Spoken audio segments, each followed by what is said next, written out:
All right, welcome back to our Simple Healthy Life podcast. And today, MJ, I was hoping that we would discuss a little bit about the myth of Sisyphus.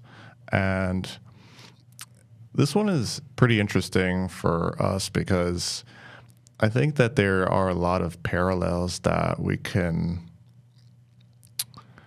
find within this myth to our life. And ultimately, I think the best question to strive for an answer today is this. How do we resolve the tension between our desire to find purpose and living in a universe which fails to provide us clear answers on that? So fundamentally, are you talking about the meaning of life? Like the purpose of life? I think so. And there's no real, like, we don't have that answer? Or are you talking like you could do all of the things right and still get hit by a bus? You could work your whole life towards something and maybe not have it work. Mm-hmm. You could be intentional about all the things in the whole world and still have no justice, no order. Is that kind of the concept? Well, let's just start here.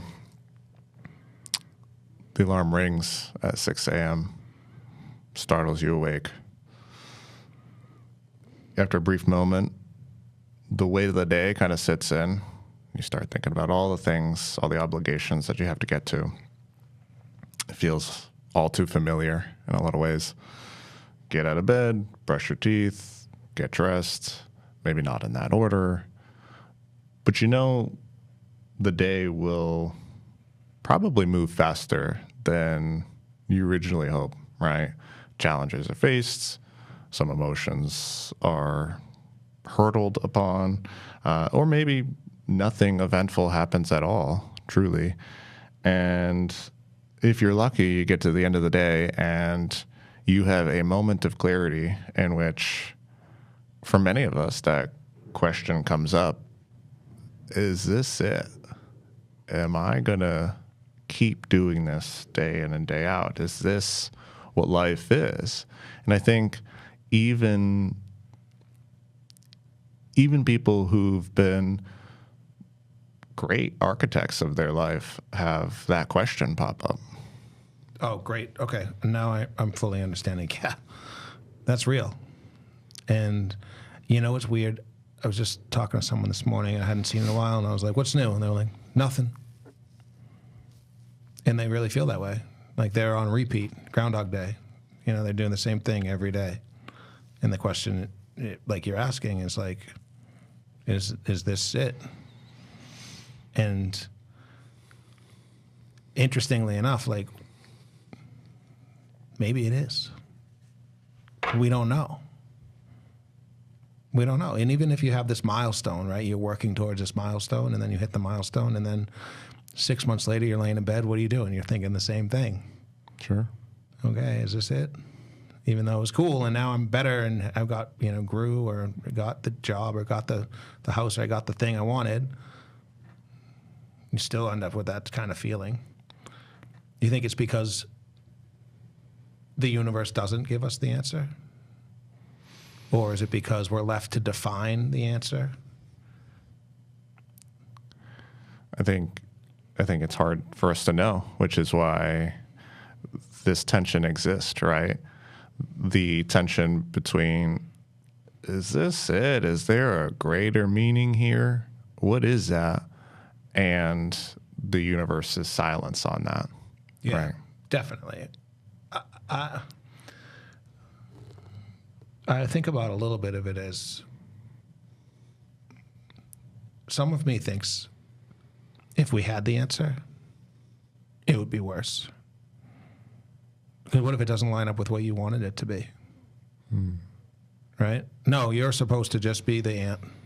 That's it. You're just supposed to be the ant. You're going to crawl around and do your ant things and build your ant colonies and talk to other ants. And then at the end, the boot comes in and boom, later, ant. that would suck. We don't want that. No. Right? And even if the other one is like, no, actually, I'm just going opposite end of the extreme, right? No, you're a god. And you're just not smart enough to figure it out. So you're going to toil around and be the ant until you can figure out that you are the god. And for many of you, most of you, all of you, you won't, because you don't have the tools or you can't figure it out. So yeah, guess what? You're back to just toiling around. But the universe doesn't tell you either of those. It doesn't give you any of the answers. It's just silent on the subject. Sure. But it does leave you to your own choice. You're not defined by whether you're the ant or something else. And I think that's valuable in itself. Sure. This is why the myth of Sisyphus is so interesting and engaging for a lot of people. And as some background for listeners, this is a myth, Greek mythology, and it's about a prideful king who essentially cheated death and kind of wasn't super kind to the gods, but was ultimately like a decent man, actually. And upon living his, I think his full life, actually, he gets condemned by Zeus to spend the rest of eternity in the underworld with one task and one task alone. And this is to push a very large boulder up a hill. A mountain, yes. And right before he reaches the very tippity top, the boulder falls back down, and he must repeat this day in and day out. And the obvious parallel here is that a lot of us find that our tasks are just that, tasks that we spend every day pushing the boulder up, only for it to fall back down and do it over and over and over. And perhaps sometimes, like you said, we do achieve these milestones, these goals, whatever it is, but yet that doesn't stop the fact that there is still yet another boulder to push. And it's a very interesting concept. And the famous philosopher Albert Camus talked about this in depth in one of his essays, and I was hoping that we would kind of bring this up as well, because he calls this concept the concept between the search for meaning and the lack of answers, the absurd, right? Because I think it is absurd in a lot of ways. It's kind of funny. It's such a great word. Mm-hmm. It's absurd that you, the individual, feel as though you should be getting something that the universe, this massive and unending, this ain't going to give you. That's absurd. Mm-hmm. It's a riot that he uses that word. Yeah. I think, to back up a little bit on the actual myth itself, I think for people, we're trying to make sure we give you as much context as possible. One of the things, when I was kind of doing some homework on this, you've all seen the picture.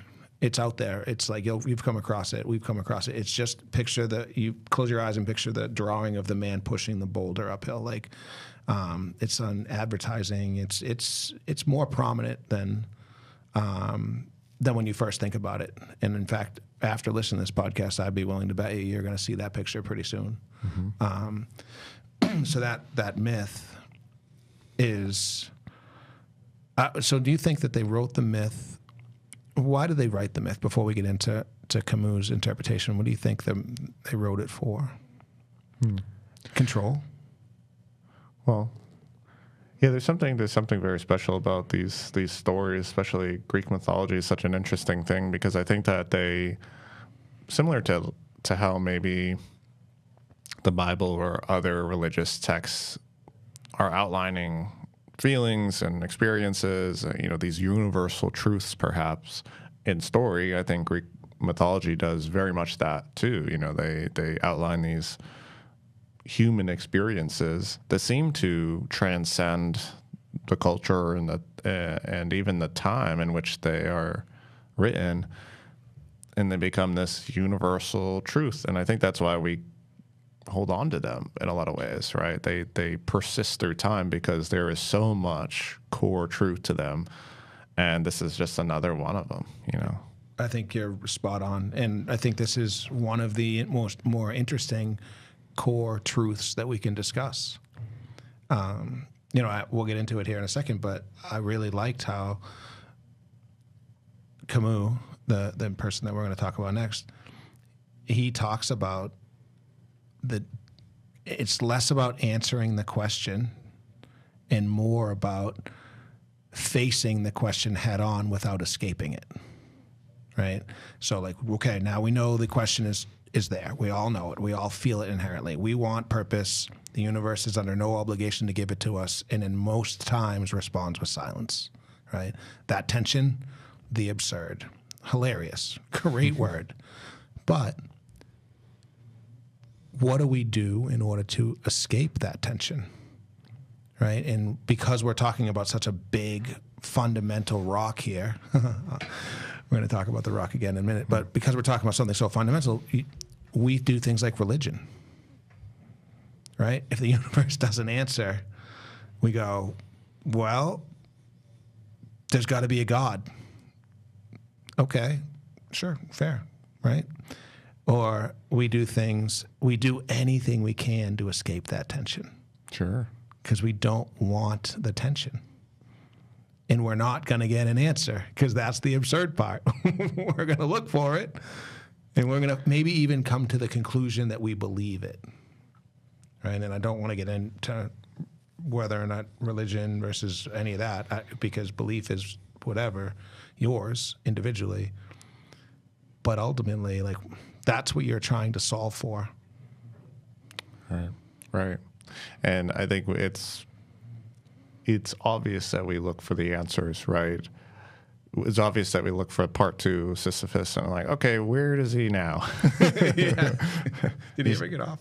He is still pushing this rock, right? And I'm going to read this passage because I think it sets the stage of our discussion very well. And this is from Albert Camus' 1942 essay titled appropriately, The Myth of Sisyphus. And he gets into many different areas of the absurd and all of these other things. But this is basically the last paragraph here, and it's so powerful.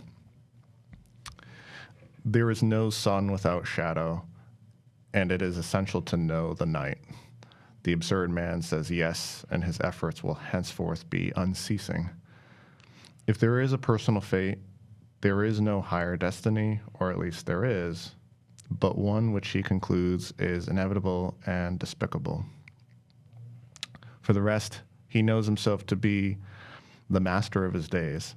At that subtle moment when man glances backward over his life, Sisyphus returning towards his rock, in that slight pivoting, he contemplates the series of unrelated actions which become his fate, created by him, combined under his memory's eye, and soon sealed by his death. Thus convinced of the wholly human origin of all that is human, a blind man eager to see, who knows that the night has no end, he is still on the go. The rock is still rolling. I leave Sisyphus at the foot of the mountain. One always finds one's burden again. But Sisyphus teaches the higher fidelity that negates the gods and raises rocks. He, too, concludes that all is well. This universe, henceforth without a master, seems to him neither sterile or futile. Each atom of that stone, each mineral flake of the night-filled mountain, in itself forms a world. The struggle itself towards heights is enough to fill a man's heart. One must imagine Sisyphus happy. It's a lot. That's a lot. But it when you break it down, what he's basically saying is the act of moving the rock is what's important. And if you're going to see your rock as punishment, and I think in a little bit he's talking about kind of the gods win in this regard, then the gods win. But if you can choose to move the rock just for the act of moving the rock, when you turn and walk back downhill, you can find intention and purpose and happiness, even though you know you have to go move the rock again. I think that's what he's trying to tell us, and I think we can all personify or relate to Sisyphus in some regard with this rock that we're just going to move every single day. Right. I like what you said there, though, that if Sisyphus resigns to it being punishment, then it's a tragedy, right? This man condemned to do a hard task over and over and over, no end in sight. There's no meaning to the rock, in fact, which is, if decided this, then that is a tragedy, right? But if Sisyphus, and if he derives meaning to pushing the rock, right? If that's his task, and he declines any higher order, he declines any grand meaning, any meaning which he has to decipher or can't decipher, if he declines all of this and just says, I'm going to push this rock, then in fact it feels a lot better, right? And it's only unsettling to us because he's conscious, right? Because he is a person who has the ability to feel, and he's not a robot, right? If it's a robot doing the same task, it's like, okay, whatever, like right. That's a silly task, but it's not a tragedy. Well, at the end when he says you must, I like when he says you must picture, what's the exact words you were? Yeah. You must picture. One must imagine Sisyphus happy. One must imagine Sisyphus happy, right? Okay, so when you read this myth, it's us that say he's not, right? There's nothing in the myth that says the dude's not happy. So we immediately personify it. What if you flipped it and said, this is my rock. This is my mountain. This is my opportunity to get stronger, to push this rock. And when people around me see that I'm pushing this rock, they'll know this is my rock and this is my mountain. And I'm the one that's going to push this rock. That sense of ownership is empowering. Right. And I think, we're using the word rock and mountain, but use your own task and chore. If it's a task and chore and it's somebody else pressing it on you, it's tough. But when you own it, this is my rock, this is my mountain, this is what I do. It releases this burden, it releases this tension. Yeah, exactly. Well said. And this is precisely the point I think Kim was trying to make. He's actually very against the idea of even like nihilism, essentially, that it all has no meaning, but he is kind of making a point against this external meaning, right? And this is prominent in all the ways. We have external meaning for almost everything, right?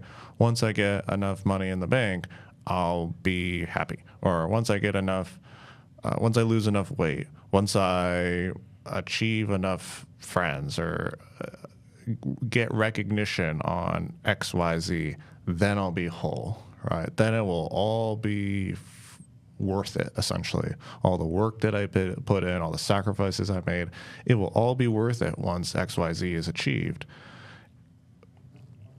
But that rock's not going over the other side of the mountain. Never. Never.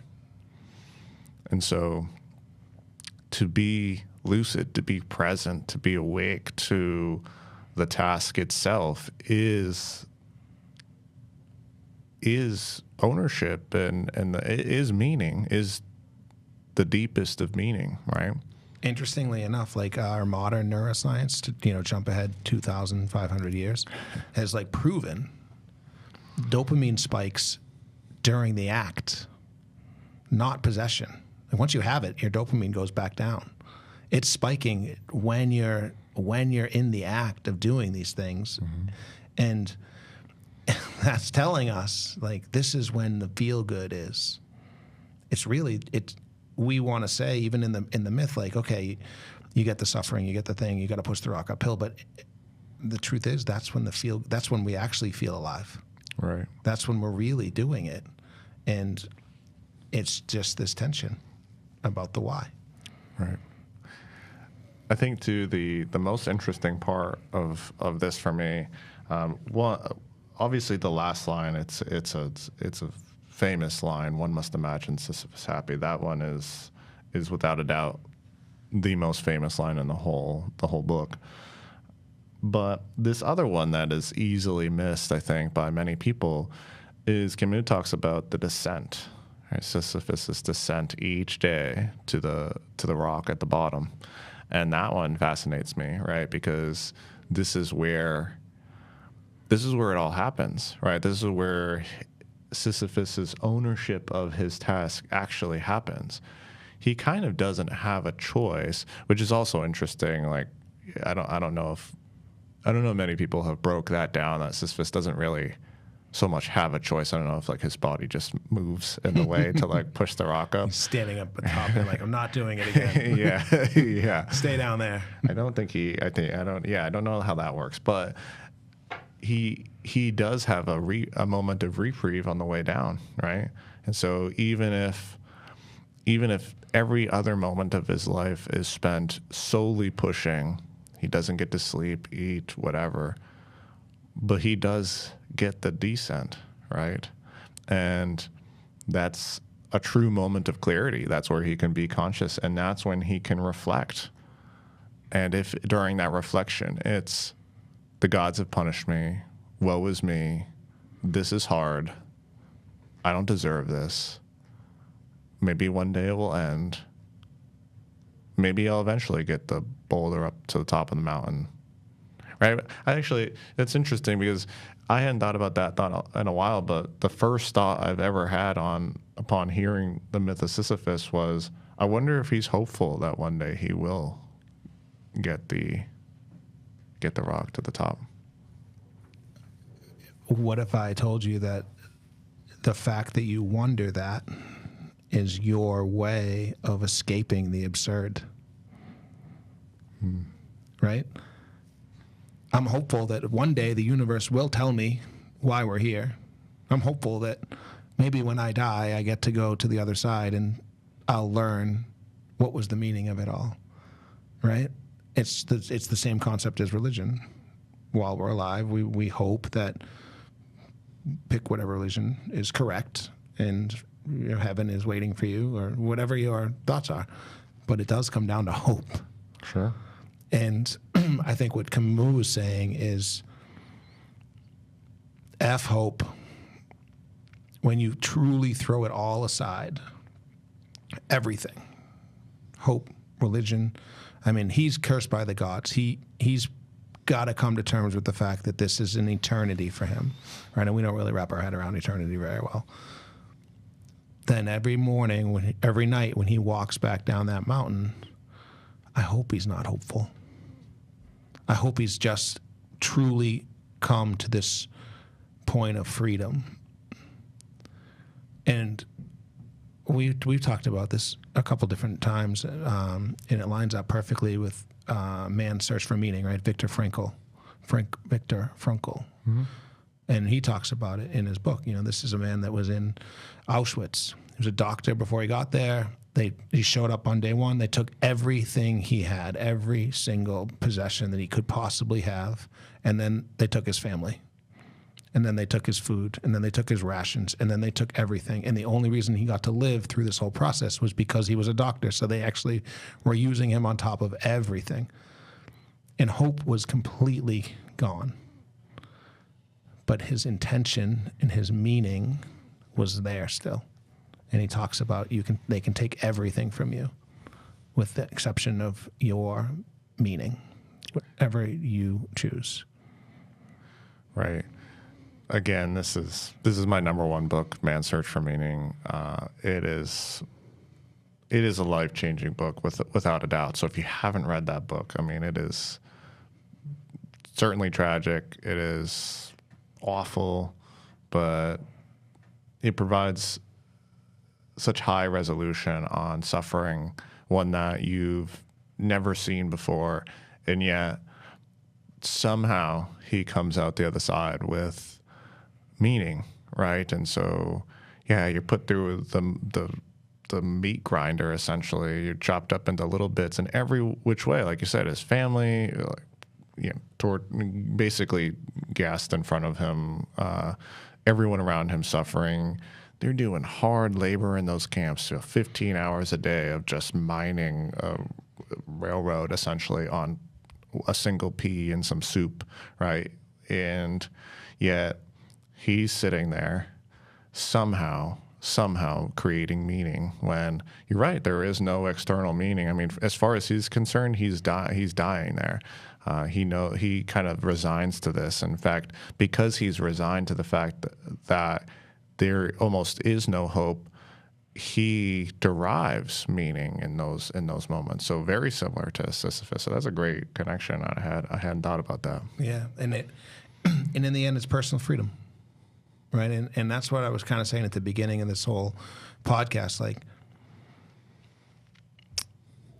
the fact that we get to choose is what's important. Even Sisyphus, right? And it's almost like Zeus cursed him with the worst thing he could come up with, but he didn't think to put him in a prison for his own mind. So now Sisyphus gets to choose. This is my mountain. This is my rock. F you, Zeus. I'm going to be the strongest that's ever lived. Death, whatever, right? Yeah. But that's so, and I'm grateful that I get to choose. And to go back to your analogy, right? In the morning when you wake up and you think to yourself, like, man, it's Wednesday again, like hump day, it's Prince Spaghetti Day. I don't know, right? It's like do the same thing every single week. Be grateful that you get to choose, right? And if there's choices out there that you feel like you should make them, because the truth is you don't know. Right. And that's a beautiful place to be. In fact, somebody even call it a gift. Sure. Yeah. Camus also says Sisyphus can decide to accept such a universe and draw from it his strength, his refusal to hope, and the unyielding evidence of a life without consolation. And so that line, that refusal to hope, is interesting, but we did talk about this, where hope and other means of escape from the reality, the otherwise tragic reality of pushing the boulder up the mountain, that is an escape, and that's looking for external meaning when the meaning is found in the task itself. And Camus also talks about this idea that once we are confronted with the absurd, there are three things that then pop up, and that is revolt, freedom, and passion. And so revolt is just that, what we talked about, right? This idea that, well, if I do enough of it, then eventually the rock will go to the top, or I'll, gain recognition, be whole, or whatever. I'll get enough money and all will be good. It will all be worth it. So it's basically the revolt part of it is refusing to escape, essentially, in his eyes. The freedom part of it is the acceptance of the circumstance, right? This is where you live without appeal to some higher order, right? Because Sisyphus, the tragic part of Sisyphus too is that the act isn't even super meaningful on its own. The boulder literally resets. I mean, I suppose if you're saying, well, I have this job, this dead end job that I'm cooking for someone. I mean, there is some meaning in like providing food for people, although like it doesn't have the most structurally sound meaning for you, sure, but yeah, but freedom from the fact that there is no higher appeal there, the universe will not console you.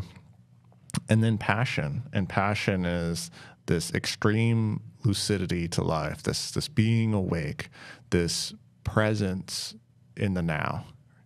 And he argues that if someone can practice extreme passion while not appealing to a higher order, while not trying to dissolve the fact that maybe there is no meaning, then that is the absurd hero, as he puts it. I love this. I mean, we talked about this. You brought it up in a podcast a while ago. We did it. Novelty, right? The finding something new. And let's go back to your analogy for this morning, right? This morning you are waking up and you're wondering, or you went to bed last night wondering, is this it? But inherently, if I drive to work today and I just choose to look at everything with a new lens, then yeah, that's it. But it's new and it's different and it's all we really need. And it escapes the absurd without appealing to the universe to give you the answer. You can just keep finding something new. He can keep pushing the rock up differently. He can keep looking at the rock differently. He can keep, working on the mountain differently. He all of this is possible. But I love it. It takes freedom first, resigning yourself to this is the reality of it. These are my cards, to use your analogy. This is the deck I was given. I'm going to make this deck the best deck there is. But I'm going to do it intentionally, with purpose, and not worry about when it becomes the best deck there is, and not worry about how many cards I have. I'm just going to keep playing the deck that I have.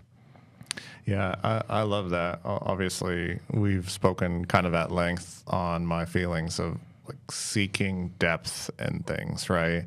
And so at the end of the day, Camus kind of is suggesting that Sisyphus's engagement without illusion or even disillusion, his engagement with life, I suppose he's not living, but kind of, his engagement with his afterlife in the task without illusion is why he's happy, because he's engaged, right? And then the addendum that we would put in there was that, like, engage deeply, right? You had mentioned, maybe the rock has certain holds on it. Maybe the rock isn't perfectly smooth. Maybe there's certain holes. Maybe there's certain routes that are a little bit easier. Maybe he can do it faster.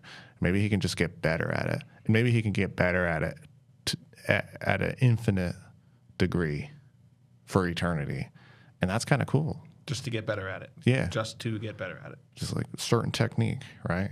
Get really under there, right? But you got to take ownership first. That's the revolt. Then you got to find freedom.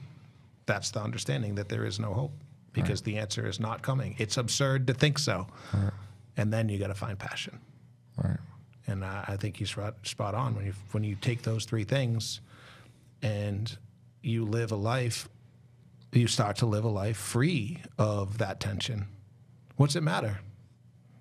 It's like that. What's the question? Like, do I go left or right? Which way are you going? I don't know. Oh, where am I going? I don't know. Well, do I go left or right? Well, why does it matter? Right? And why does really, when you break down the question that we started the conversation with, right, that why does the tension even exist? Read the question one more time. How do we resolve the tension between our desire to find purpose and living in a universe which fails to provide us clear answers? Yeah. So when you revolt and know that it doesn't matter. You find that freedom, and then you find purpose. That question dissolves away. Sure. I'd also like to add the second addendum to, we talked about this before the podcast, but there might be a higher order. And that is a little hope, right? That is a little bit of external meaning, perhaps. But I do like the idea of, even if there is a higher order, who are we to decipher that? Who are we to decide? Who are we to be able to comprehend it? And so for those who might be spiritual or religious, I don't think that those can't coexist with ownership of your task, right? I think that you could have that little bit of you that says, okay, well, perhaps there is, or perhaps not. Perhaps there isn't a greater, higher divine order that I can't understand. But if there was, I certainly can't understand it. And therefore, the next best thing is to engage deeply with life in the present, right? Engage with it right now. And there isn't a better quality moment than another. There's no cosmic significance to our moment right here talking to each other, or you listening to this. This isn't a better or worse moment than you at the peak of a roller coaster, than you skydiving, than you... And Sisyphus pushing the rock up the hill. Exactly. It's all here right now. Yeah, well said. I think we can kind of wrap this up, because you said it best. Engaging, the purpose of life is to engage deeply with life. Maybe that's it. Maybe that dissolves the tension. And while it may be hard on days when it's hard, and easier on days when it's easy, ultimately engaging deeply with life is just as important on both sections. It's just as important to engage deeply pushing the rock up the hill as it is to walk back down the hill. And I think it's because we have something that Sisyphus doesn't have. We have it finite. Sisyphus can take years off from not engaging. He could be hopeless for months. He could do all the things for a long period of time and then still come back to what we're talking about. If we do all those things, we wake up one day and we go, man, the tension's still there. I wish I could figure out what the meaning of life is. But if we engage deeply every day, every opportunity we have, practice courage, not avoidance. That's the meaning. That's what Victor was saying.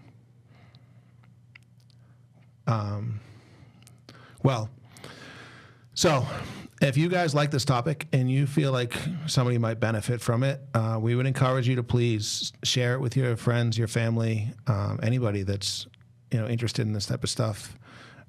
Check us out on Spotify. Like, share, subscribe, reach out. It means a lot to us when you do, and we look forward to hearing from all of you. Until next time. Thank you.